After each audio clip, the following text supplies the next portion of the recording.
back to the NightChild Reviews Prince. We're looking at Prince's brand new Hit and Run Phase 2 album. This is Day 10, Track 10, and the song is called Black Muse. Now this song was originally performed at the end of 2010, but the vocals weren't sung by Prince, they were sung by Shelby, Liv Warfield and Elisa Dace. This is a song, I must say, that really kind of gets a lot of love from the Prince community in its short time. It's really well regarded. It has been likened to a kind of Stevie Wonder song, and people really love this song. Apparently also the last part of the song is from a song called 1,000 Light Years Away, which Prince recorded with Andy Allo. It's quite interesting. I can't swear on that, but apparently that's what it is, and it makes a lot of sense in this situation. It really does make sense. It is a song almost of two halves. It's quite interesting in that sense. It's rather like the songs I Will and Into the Light that kind of segue seamlessly into each other and really work. So why is this song regarded so highly? Why is that? Firstly, it's the longest song on the album, 7 minutes 21. Prince clearly thought a lot, quite rightly, of this phenomenal track.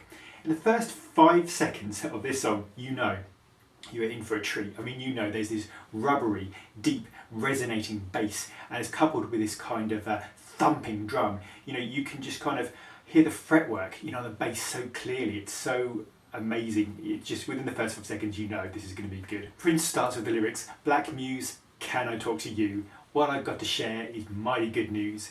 And Prince is supported by female backing vocalists, and there's no official confirmation as we haven't got a CD yet, but it could well be any of the three wonderful singers mentioned at the beginning of this video. There's some really fascinating subjects in this song. Prince talks about a brand new day is dawning and you and me know what to do, so much work to do. It also talks about we've been so abused, our mothers were good looking and our fathers were too. If they don't stay together, we can walk no better in these shoes. There's also some real social commentary in this track, where I think one paragraph really sums it up, where Prince talks about, long ago, two men held one of us down. Another took a whipping, made a terrible sound. A baby watched their father falling down to the ground. That was you and me. And then Prince doesn't sing actually this verse, but he kind of comes in right towards the end. I also think this track is really kind of musically and conceptually quite like the Rainbow Children. There's a lot of different references about work to do, and kind of the whole thing does have a real homage to the Rainbow Children, which is a phenomenal Prince album. Prince also talks about, they gave the world back to you and me, the faces on the mountain and the dirty sea, $1 trillion bill but still no currency.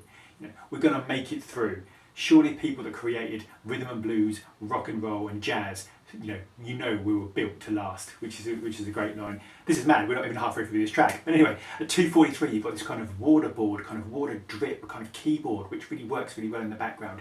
You've also got this kind of 3:20, this pure Rainbow Children moment, where he talks about a new day is dawning, which is very much the Rainbow Children. He also talks about the reason he wrote this song is like a UFO from his heart, and he's kind of waiting for the next close encounter, and then it kind of segues into the 1,000 light years away, which is about this moment in the song about 4:20 where it really enters the 1,000 light years away song, apparently with Andy Allo, which kind of segues so seamlessly. Like I said, it is like Into the Light or I Will, and it kind of segues into one song even though there's two distinct parts to it. And it's really interesting that Prince has chosen to do this and not to separate them out, but to kind of, they had so much musically in common that he made them into this one song, which is just fantastic. It really is.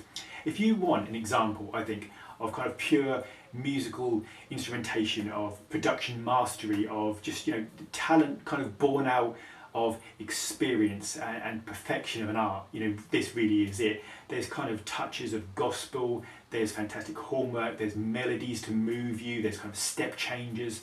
There's not enough tape for this song. You feel like there's so much going on in the song. It really is just a phenomenal example of what Prince can do and is still doing, after all these years, and creating such an amazing piece of work.